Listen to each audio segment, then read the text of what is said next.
Elara had existed for 75 years, but she felt she had only been visible for about 20 of them. She was a ghost in the architecture of her own life, a silent partner in a marriage that had consumed her youth, and a quiet fixture in a family that was never truly hers. Her husband, Arthur, had been a man of grand pronouncements and soft actions, a man who loved her in his own muted way, but who had been perpetually governed by the powerful gravitational pull of his first family.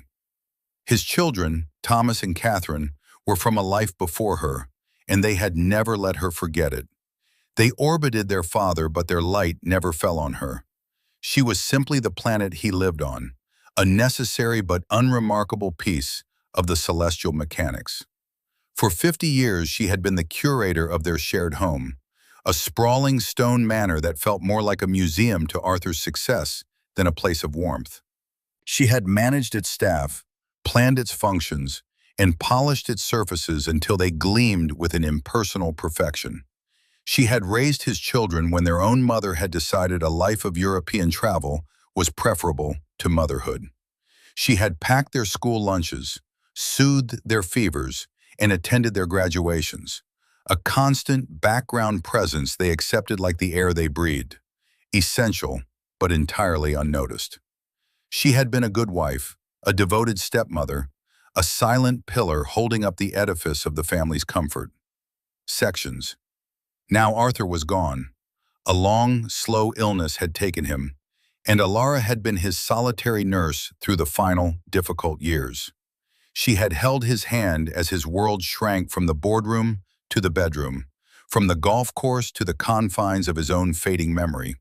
She had been his anchor, his comfort, his last tangible connection to a life he was losing, piece by piece.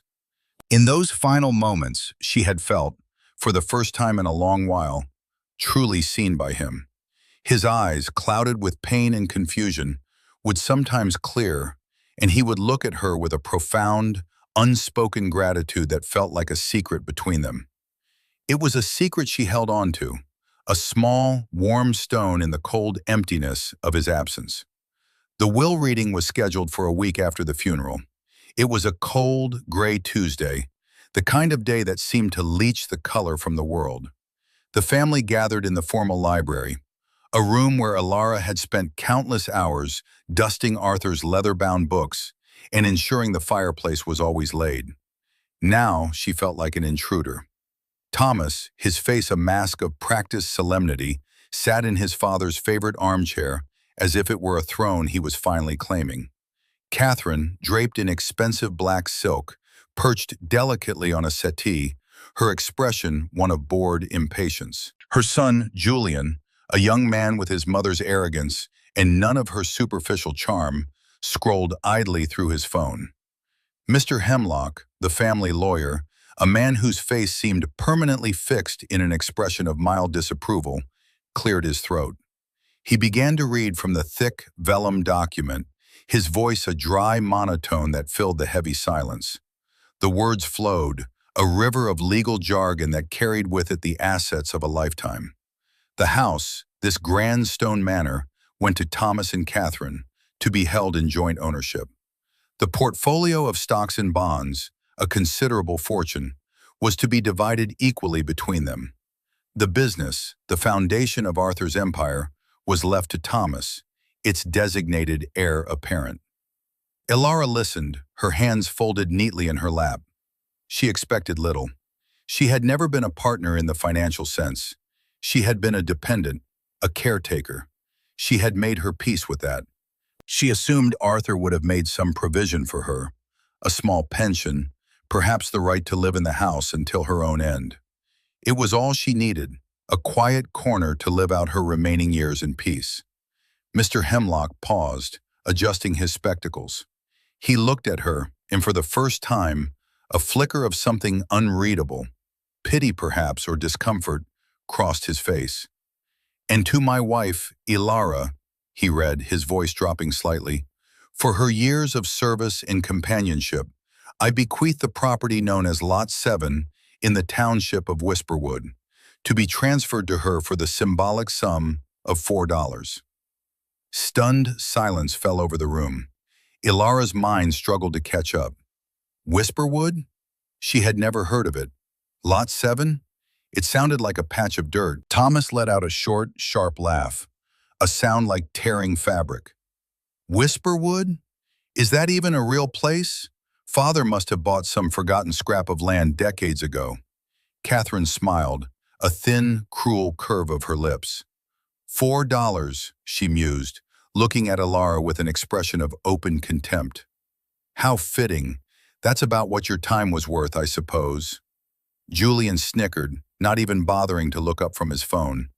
Savage, Gramps. Elara felt the blood drain from her face. The air in the room grew thick, heavy with their scorn. This wasn't an oversight. This was a deliberate, calculated insult. It was a public branding, a final, posthumous declaration of her worthlessness. She was being discarded like old furniture. Her 50 years of devotion dismissed with a plot of land no one had ever heard of and the price of a cheap cup of coffee. Mr. Hemlock cleared his throat again, refusing to meet her eyes. There is one further item, he said, pushing a small, flat envelope across the polished mahogany table toward her. The deed is inside, along with the legal tender. Elara's hand trembled as she reached for it. Her fingers felt numb, disconnected from her body. And of course, Thomas said, standing up and stretching, as if concluding a tedious business meeting, you'll need to make arrangements. We'd like the house vacated by the end of the week. We have designers coming in on Monday. She was erased. She was eliminated. The warm stone of Arthur's final, grateful gaze shattered into 1,000 icy shards in her chest. The humiliation was a physical force, pressing down on her, stealing the air from her lungs. She was 75 years old, and she was homeless. The legal documents described the property with brutal brevity. Lot 7, Whisperwood, it stated, followed by a series of geographical coordinates that meant nothing to her. The deed was a simple, single page, a stark contrast to the voluminous will that had disposed of millions. Attached to it with a paperclip were 4 crisp, new $1 bills. A final, cruel twist of the knife. It wasn't an inheritance, it was a transaction.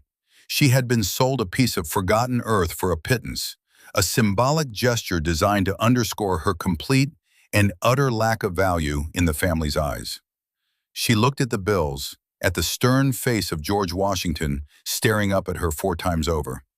It was the price of her life's work, the cost of her loyalty, the final invoice for 50 years of silent, thankless service. The insult was so profound, so exquisitely cruel, that it went beyond anger and settled deep in her bones as a cold, hollow ache. As she numbly slid the deed and the money back into the small envelope, her fingers brushed against something hard and metallic. She tilted the envelope, and a small, ornate key slid out onto the polished table. It was made of a dark, heavy metal, tinged with rust in the intricate scrollwork of its head. A thin, faded velvet ribbon, once a deep crimson but now a dusty rose, was tied to it. The key was unlike any she had ever seen. It was old, clearly handmade, and didn't match a single lock in the grand manor she had called home for 5 decades. For a fleeting moment, she considered leaving it there on the table, another piece of refuse from a life that was being dismantled around her. It was probably just another part of the joke, a key to a non-existent lock on a worthless shack. But something stopped her. A flicker of a memory, a ghost of a feeling. She remembered Arthur, years ago, tinkering with a small wooden box in his study, a similar velvet ribbon dangling from his fingers. He had looked up, seen her watching, and had given her a small, secretive smile before closing the box and putting it away. It was nothing, a wisp of a memory. But in the vast, echoing emptiness of her new reality, it was the only thing she had. On a strange, inexplicable impulse, she picked up the key and closed her fist around it. The cold metal pressed into her palm, a small, hard point of reality in a world that had become a nightmare. This key, this worthless piece of land, and $4. This was the sum of her life. The week that followed was a slow, agonizing funeral for the life she had known. Thomas and Catherine were not overtly cruel. Their cruelty was in their indifference. They moved through the house with a chilling efficiency, their voices crisp and businesslike as they discussed renovations and redecorating. They spoke of tearing down walls in rooms where Elara had nursed them through childhood illnesses. They debated color palettes for the bedroom where she had slept beside their father for half a century. They treated her not as a person, but as a temporary obstruction. They would walk into a room where she was carefully packing her few belongings into cardboard boxes and begin a conversation as if she were not there. "This whole wing will have to be gutted," Thomas would say, gesturing dismissively at the space around her. "The wallpaper is ghastly." Catherine would nod in agreement, her eyes scanning the room, her gaze passing over Elara as if she were a piece of furniture slated for disposal. She was a ghost in her own home, haunting the final days of her existence within its walls. The staff, some of whom had worked with her for decades, were torn. They offered her quiet words of sympathy in hushed tones, their eyes filled with pity, but they were powerless. They had new masters now. Elara told them not to worry, her voice steady even as her world crumbled. She packed her clothes, a few cherished books, and a small box of photographs. Everything else, the furniture, the art, the collections of a lifetime, belonged to the house, and the house now belonged to them. Sections. On the final day, a taxi waited for her in the long, sweeping driveway. Thomas and Catherine stood in the grand doorway, not to see her off, but to ensure she was leaving. There were no goodbyes, no thanks, no acknowledgement of the 50 years she had given them. "The key, Elara," Catherine said, her voice sharp. "The key to the front door." Elara reached into her pocket and produced the modern brass key. She held it out. Catherine took it from her without their fingers touching. The transfer was complete. She was officially in exile. As the taxi pulled away, she looked back at the imposing stone facade of the house. It looked cold, unwelcoming, a fortress of wealth and heartlessness. It had never truly been her home. She was only realizing that now. Sections. She had the taxi take her to the cheapest motel she could find on the edge of town, a place with a flickering neon sign and the faint smell of disinfectant. The room was small, suffocating, the antithesis of the spacious, airy room she had just left. The floral bedspread was thin and worn, the carpet stained. She sat on the edge of the lumpy mattress, her few boxes piled in a corner, and the full weight of her situation crashed down on her. The night was a long, dark tunnel of fear. She was 75 years old. Her savings, a small personal account she had maintained from a modest allowance Arthur had given her, were meager. They would not last long. She had no family to turn to. Her own relatives were long gone, and her life had been so insular, so completely wrapped up in Arthur and his children, that she had no close friends. She had acquaintances, the wives of Arthur's business partners, but they were part of a world that had just expelled her. To them, she was now an embarrassment, a cautionary tale. She lay in the dark, the unfamiliar sounds of the motel pressing in on her, the rumble of a truck on the nearby highway, the murmur of a television in the next room. A profound, terrifying loneliness enveloped her. It was not just the absence of another person, it was the absence of a future. She saw herself drifting, becoming one of the forgotten elderly, a face in a crowd at a soup kitchen, a lonely figure on a park bench. Her life, which she had thought was a story of devotion, was ending as a footnote of neglect. The despair was a physical weight, a hand closing around her throat. Tears she had refused to shed in front of Thomas and Catherine now flowed freely, silent, hot tracks on her wrinkled cheeks. She wept for her lost husband, for her lost home, and most of all for the lost woman who had given everything and been left with nothing. But as the hours crept toward dawn, something shifted. The well of tears ran dry, leaving behind a hard, barren landscape. The fear did not disappear, but it crystallized. The despair did not lift, but it settled into a cold, hard resolve. They had taken everything from her: her home, her security, her dignity. They had left her with nothing but a worthless plot of land and a rusty key. She had nothing left to lose. And in that destitution, she found a strange, brittle kind of freedom. She would not lie down and fade away. She would go to Whisperwood. She would see this final insult for herself. She would stand on her $4 plot of earth and face whatever came next. It was a tiny, flickering candle of defiance in the vast darkness, but it was enough. The journey to Whisperwood was a descent into a forgotten corner of the world. She took a bus, the rumble of its engine a constant, monotonous hum that vibrated through her tired body. For 2 days she watched the landscape change through the grimy window. The manicured suburbs and bustling highways of her old life gave way to rolling farmland, then to dense, untamed forests and winding mountain roads. The towns they passed through grew smaller, the buildings older, the pace of life slower.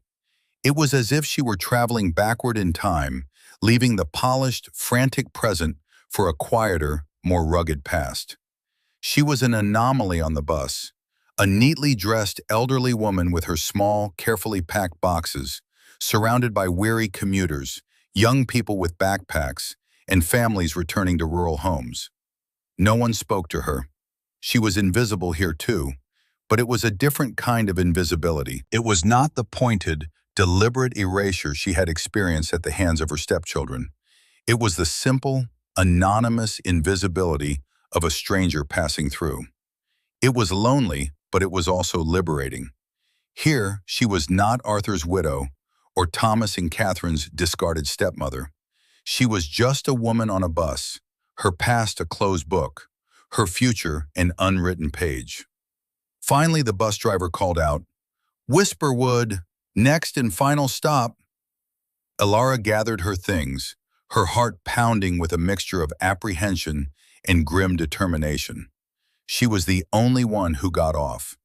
The bus hissed to a stop in front of a single building that served as the town's general store, post office, and bus station.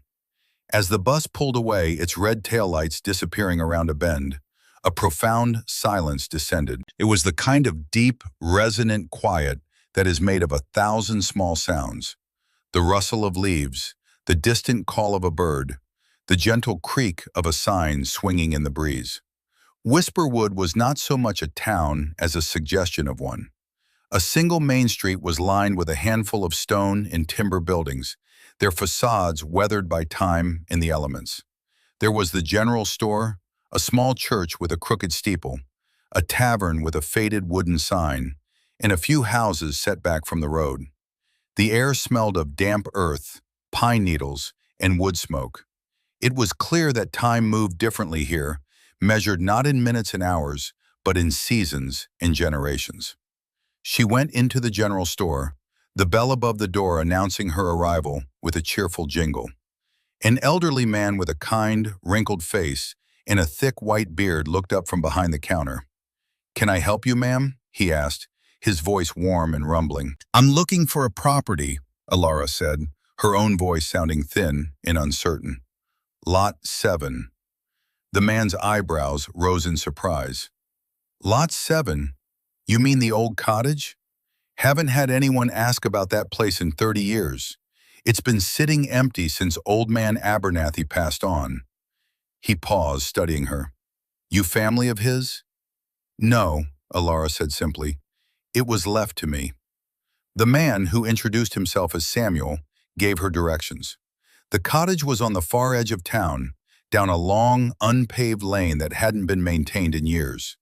He offered to have his son give her a ride in his truck, an offer she gratefully accepted. The lane was even more overgrown than she had imagined, the truck jostling and bumping over ruts and rocks.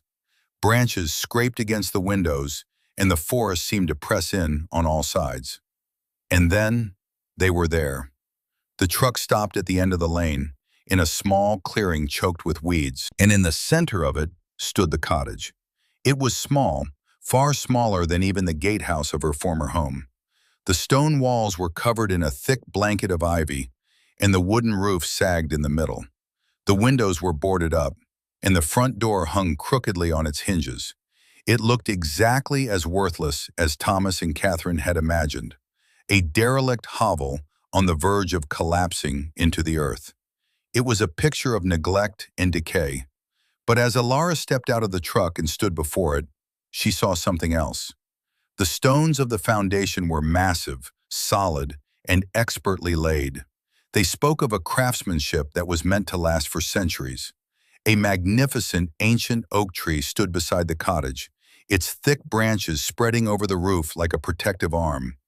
There was a resilience to the place, a stubborn refusal to be completely reclaimed by the wilderness. It was not dead, it was merely sleeping. For the first time since the will reading, a feeling other than fear or anger stirred in her chest. It was a flicker of something she dared not name. It was a glimmer of hope. After Samuel's son had helped her unload her boxes onto the rickety porch and departed with a promise to check on her the next day, Elara was left alone with her inheritance. The silence was absolute, broken only by the sound of the wind whispering through the leaves of the great oak.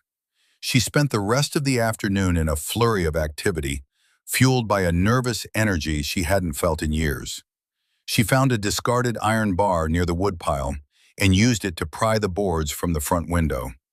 Light, thick with dust motes, streamed into the single main room for the first time in decades.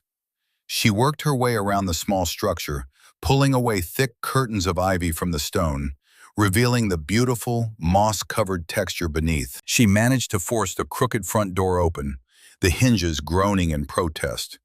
The air that rushed out was stale, smelling of dust, decay, and trapped time. The inside was as neglected as the outside. Cobwebs hung like ghostly chandeliers from the ceiling beams. A thick layer of dust covered every surface. The room was sparsely furnished. A simple wooden table and 2 chairs stood in one corner, a small, rusted iron stove in another. A narrow staircase led to a small loft overhead. But in the very center of the floor, commanding the space, sat a large, heavy chest. It was made of dark, polished wood, bound with straps of blackened iron. It was solid, imposing, and utterly out of place in the otherwise simple cottage. Her heart began to beat faster. She walked toward it, her footsteps echoing in the dusty silence. The chest was not locked with a conventional padlock. Instead, embedded in its front was a small, ornate keyhole, its metalwork tarnished but intricate. It looked familiar. Sections. With a trembling hand, Elara reached into her pocket and pulled out the rusty key she had almost left behind, the key tied with the faded velvet ribbon. She hesitated for a moment, the key cold and heavy in her palm. This was it, the culmination of her journey, the punchline to the cruel joke. She expected the key not to fit, or for the chest to be empty, or filled with rocks. She prepared herself for the final, crushing disappointment. Taking a deep breath, she knelt down and inserted the key into the lock. It slid in perfectly, a seamless meeting of metal. She held her breath and turned. There was a soft, satisfying click, a sound that echoed through the silent cottage like a pronouncement. The lock had opened. With her heart pounding in her throat, she lifted the heavy lid of the chest. The first thing she saw was not gold or jewels, but paper. On top of a thick stack of documents lay a single, sealed envelope, addressed to her in Arthur's familiar, elegant script. "For Elara," it said simply. Her hands shook so violently she could barely break the seal. She unfolded the pages within and began to read. "My dearest Elara," the letter began, "if you are reading this, then I am gone, and my greatest fears have come to pass. I know my children. I know their greed, their coldness. I know they will have cast you out with nothing. For this, for my weakness in life, for my failure to protect you while I still could, I am so deeply, truly sorry." Tears welled in Elara's eyes, blurring the words on the page. She wiped them away and continued reading. Arthur's letter was a confession, a final, desperate act of love and protection. He explained that he had known for years that Thomas and Catherine saw her as nothing more than an obstacle. He had seen their dismissive glances, heard their whispered remarks. He had been too weak, too conflict-avoidant to confront them directly, a flaw he now regretted with all his heart. Sections. This cottage, this hidden corner of the world, was his secret plan. It was his ark, built to save her from the flood of their avarice. "I couldn't give you these things openly," he wrote. "They would have fought it, contested it, and dragged you through years of legal battles that would have destroyed you. Deception was the only way. The insult of your inheritance was the camouflage. Their arrogance, their belief in your worthlessness, was the key to the entire plan. I had to trust that they would be too proud and too dismissive to ever look closely at what they considered a piece of trash." He wrote of his love for her, a love he had so often failed to express. He wrote of her quiet strength, her unwavering devotion, the grace with which she had navigated a family that had never welcomed her. "You were the foundation of my life, Elara," he wrote, "and I was too foolish and too cowardly to ever tell you so. I hope with this I can finally give you the security and the peace you so richly deserve. You were never invisible to me." Beneath the letter lay the heart of her true inheritance. It was not a chest of gold, but something infinitely more powerful. The first set of documents were the deeds. Not just the deed to the small cottage, but to the entire tract of land it sat upon. 500 acres of old-growth forest that stretched for miles. And tucked within that was another deed, for a dormant mineral quarry nestled deep in the woods, a quarry whose geological surveys, also included, detailed vast, untapped veins of high-grade quartz and feldspar, worth a fortune.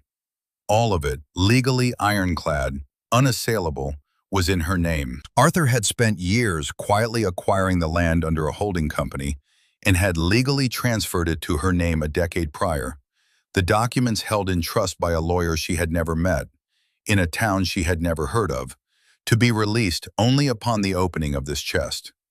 But there was more.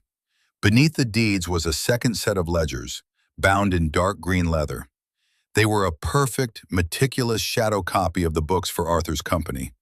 Page after page, in Arthur's own precise handwriting, detailed a pattern of systematic fraud, embezzlement, and tax evasion. The architect of it all was Thomas, aided and abetted by Catherine, who had used the laundered funds to secure her husband's failing investments. Arthur had known.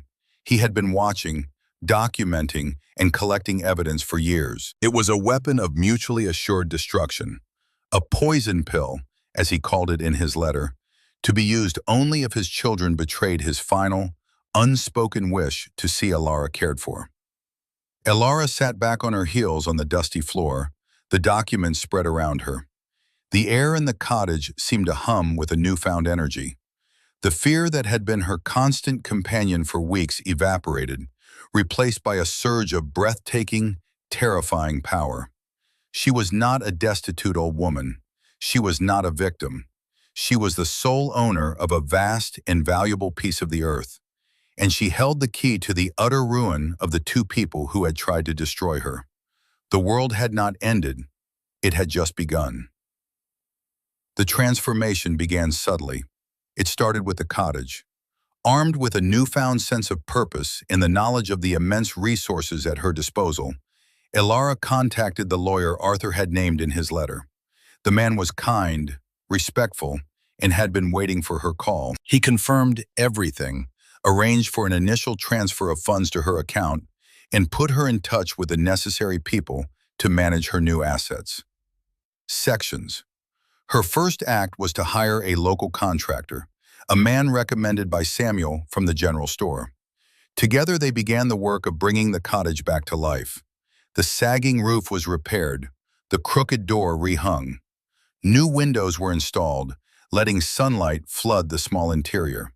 The old stone was cleaned and repointed, and the floors were sanded and polished until they gleamed. Elara oversaw every detail, not with the detached air of a wealthy client, but with the loving attention of someone building their first true home. As the cottage was reborn, so was she. The quiet, accommodating woman who had spent her life fading into the background began to disappear. In her place stood a woman of quiet authority. She still spoke softly, but her words carried weight. She made decisions with a calm confidence that surprised even herself. She spent her days working in the garden, her hands in the soil, coaxing life from the neglected earth. She spent her evenings by the fire in her restored home, studying the geological surveys and forestry reports, learning the language of her new kingdom. The town of Whisperwood watched, at first with curiosity, then with a growing respect. They saw the derelict cottage transformed into a jewel box of a home. They saw the quiet, elderly woman who had arrived with nothing but a few boxes begin to flourish. Samuel became her first friend, stopping by with groceries and staying for tea. He told her stories of the town, of the forest, of the man he remembered as Mr. Arthur, who would visit once or twice a year, a sad, quiet man who loved to walk in the woods.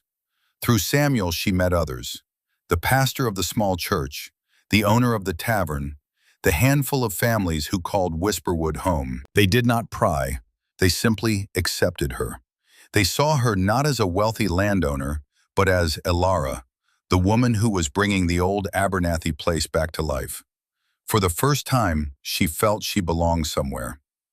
Months passed. The cottage became a home, surrounded by a blooming garden. Elara's life settled into a peaceful rhythm, dictated by the seasons and the simple pleasures of her new existence.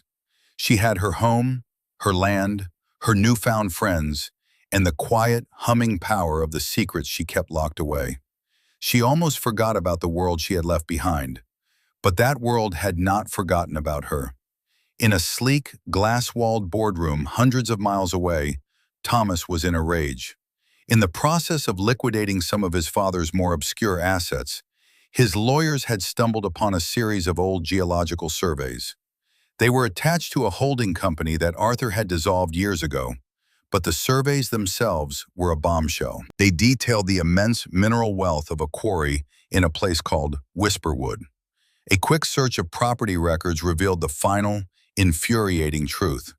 The entire parcel of land, including the quarry, belonged to Elara. Sections. The $4 cottage was not an insult, it was a Trojan horse. Their father had played them for fools. The realization struck Thomas and Catherine with the force of a physical blow. Their arrogance had blinded them. They had been so certain of her insignificance, so dismissive of her worth, that they had handed her a winning lottery ticket without a second glance. Greed, sharp and venomous, quickly replaced their shock. They had to get that land back.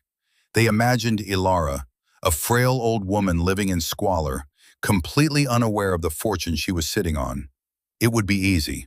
They would drive up there, wave a few $1,000s in her face, and intimidate her into signing the deed over to them. She was weak, compliant. She had always done what she was told. Section. A few days later, a sleek, black luxury car, its polished surface already gathering a film of dust, rumbled down the unpaved lane to the cottage.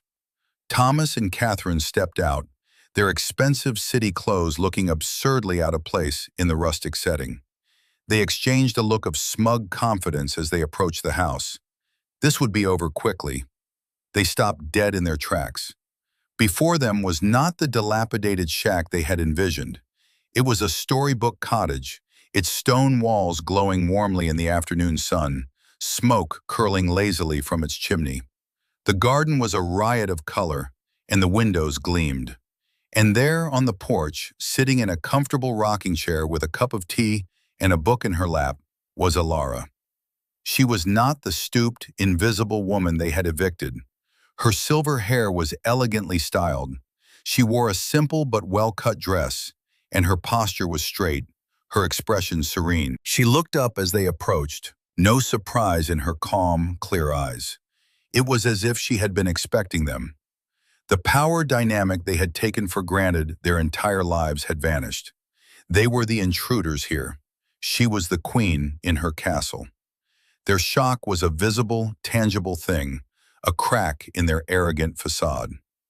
"Thomas, Catherine," Elara said, her voice calm and even, devoid of the tremor they remembered. What an unpleasant surprise. Thomas recovered first, his face hardening into a familiar sneer. "Quit the act, Elara. You've done well for yourself with the scraps father left you. But playtime is over. We know about the quarry." "Do you?" Elara replied, taking a slow sip of her tea. "We're here to make you an offer," Catherine cut in, her voice sharp with impatience. "We'll give you $50,000, a generous amount, for your signature on a piece of paper. You can live out your days here in your little dollhouse, but the land, the real asset, comes back to the family." Elara placed her cup and saucer gently on the small table beside her. She stood up, her movements fluid and graceful. $50,000, she mused, a faint, ironic smile touching her lips. "That is generous, but I think you should come inside. There are some things we need to discuss." She turned and walked into the cottage, leaving them no choice but to follow. They stepped into the main room, their eyes widening in disbelief at the transformation. The space was warm, elegant, and comfortable. A fire crackled in the hearth, but it was the dining table that drew their attention. Spread out on the polished wood surface, in neat, orderly piles, were the contents of the chest. The deeds to the 500 acres of forest, the geological surveys, and in the very center, the two dark green ledgers, sections. A heavy silence fell in the room. Thomas and Catherine stared at the ledgers, their faces draining of all color. They recognized them instantly. They were a perfect copy of the secret books Thomas kept in a safe in his office. The books that detailed every illegal transaction, every embezzled dollar, every crime they had committed to build and maintain their lavish lifestyles. The silence stretched, thick and suffocating. The only sound was the crackle of the fire. Elara let them absorb the full, horrifying reality of their situation. She let them see the bars of the cage they had built for themselves. They had walked into her home expecting to swat a fly and had found themselves facing a tiger. Finally, she spoke. Her voice was not loud, not angry, not triumphant. It was quiet, measured, and absolutely unyielding. It was the voice of pure, undiluted power. "Here is my counter-offer," she began, her gaze moving from Thomas's ashen face to Catherine's trembling hands. "You will go back to your lawyer. You will sign a legally binding document relinquishing any and all present or future claims to this property and any assets associated with it. You will not contest it. You will not challenge it. You will erase Whisperwood from your minds." She paused, letting the words sink in. "Furthermore," she continued, "you will establish a blind trust. Into that trust you will deposit the sum of $20 million. The trust will be used for charitable purposes of my choosing. It will be an anonymous donation. Atonement, you might call it." Thomas found his voice, a strangled gasp. $20 million? That's impossible. That would ruin us. "Ruin is a relative term, Thomas," Elara said calmly. "You will still have your homes. You will still have more money than most people dream of. What you will lose is the stolen wealth that has made you so arrogant. You will lose the ability to treat people as if they are disposable. Consider it a lesson in humility." "And if we refuse?" Catherine whispered, her eyes wide with terror. Elara gestured to the green ledgers on the table. "If you refuse, or if you ever try to contact me or interfere in my life in any way ever again, then copies of these documents will be delivered to the Internal Revenue Service and the District Attorney's Office. I believe the term for what you have been doing is racketeering. The prison sentences are quite long, and I assure you the accommodations are not as pleasant as this cottage." It was checkmate. There was no escape. Their greed, their cruelty, their utter disdain for her had led them directly to this moment of total and complete defeat. They were trapped, not by walls or guards, but by their own crimes, laid bare on a simple wooden table in a tiny cottage they had deemed worthless. Sections Thomas's face was a mask of pure, impotent fury. Catherine began to sob, not with remorse, but with the selfish despair of a spoiled child whose favorite toy has been taken away. Elara watched them, feeling not a shred of pity. She felt only a quiet, profound sense of justice. "You have 1 week to make the arrangements," she said, her voice concluding the matter. "Now, get out of my house." The aftermath of the confrontation was not a loud explosion, but a quiet, implosive collapse. True to Elara's word, Thomas and Catherine were forced to comply. The transfer of $20 million, a significant portion of their ill-gotten inheritance, crippled them. It did not send them to the poorhouse, but it knocked them from the lofty perch of the super-rich to the uncomfortable realm of the merely wealthy. Their plans for lavish expansion, for new cars and summer homes in the Hamptons, evaporated. Worse than the financial blow was the humiliation.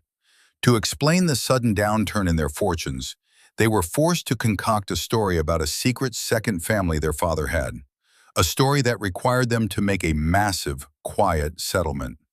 The lie, designed to save face, only bred more gossip and speculation within their elite social circles. They became subjects of pity and scorn, their fall from grace a delicious cautionary tale whispered at cocktail parties and charity galas. Their power, built on a foundation of stolen money and sheer arrogance, crumbled. They faded into a bitter, resentful obscurity, forever haunted by the quiet, powerful old woman in a forgotten town who had outplayed them at every turn. Elara, meanwhile, began her new life in earnest. The $20 million placed into the newly formed Whisperwood Trust became the seed of a remarkable transformation, not for her, but for the community that had unknowingly given her refuge. She had no desire for personal wealth. The cottage, the forest, and her peace of mind were all the riches she needed. The money was a tool, a means to build something that would last, something that would stand in stark contrast to the destructive greed of her former family. Sections. Her first project was the forest itself.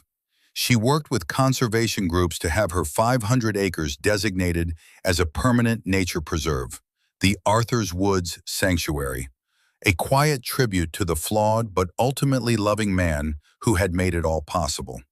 The land would never be developed. The quarry would remain silent, a hidden scar in the earth, its value measured not in dollars, but in its untouched stillness. Trails were carefully cut through the woods, with benches placed in quiet clearings, inviting the people of Whisperwood and visitors from afar to share in the beauty and tranquility of the place. Sections. Next, she turned her attention to the town. Whisperwood, like so many small rural communities, was struggling. Young people left for the cities, and opportunities were scarce. With the resources of the trust, Elara began to invest in the town's future. She funded the complete restoration of the old church, its crooked steeple now standing straight and true. She bought the empty building next to the general store and transformed it into a beautiful, modern library and community center, a warm, welcoming space filled with books, computers, and comfortable chairs. She established a scholarship fund, ensuring that any child from Whisperwood who wanted to go to college or trade school would have the means to do so. She provided low-interest loans for local residents to start small businesses, a bakery, a small inn for tourists visiting the new sanctuary, a woodworking shop. She did it all quietly, without fanfare. The trust was anonymous, its benefactor a mystery to the world at large. But the people of Whisperwood knew. They knew it was Elara. They saw the life flowing back into their town, and they knew it flowed from the little stone cottage at the end of the lane. She never sought recognition or thanks. Her reward was in the work itself, in seeing the tangible good that could be created from the ashes of a painful past. She became the town's quiet matriarch, its beloved benefactor. She was no longer invisible. She was seen, respected, and loved. Years passed. The seasons turned, painting the forest in hues of green, gold, and white. The town of Whisperwood flourished, a small, vibrant beacon of community and hope. Elara grew older, her steps slower, the lines on her face deeper, but her eyes remained bright, filled with a light of purpose and contentment that had never been there in her previous life. She was a fixture in the life of the town. She could be found reading stories to children in the sunlit library she had built, or sitting on a bench in the sanctuary, listening to the wind in the trees. She had her friends, her home, and a profound sense of peace that had once seemed an impossible dream. She had faced the darkest night of the soul and had emerged into a dawn of her own making. Her story became a quiet legend, a testament to the idea that true worth is not measured in material wealth or social standing, but in dignity, resilience, and the courage to rebuild. She had been discarded, deemed worthless, and cast into the wilderness. But in that wilderness, she had found her kingdom.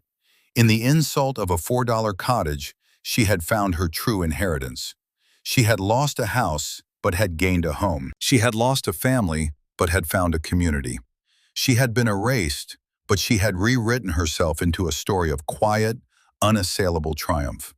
And the whole town, once silent in its observation of the strange, lonely woman, was now a living, breathing chorus, singing the song of her incredible, beautiful, and purposeful new life.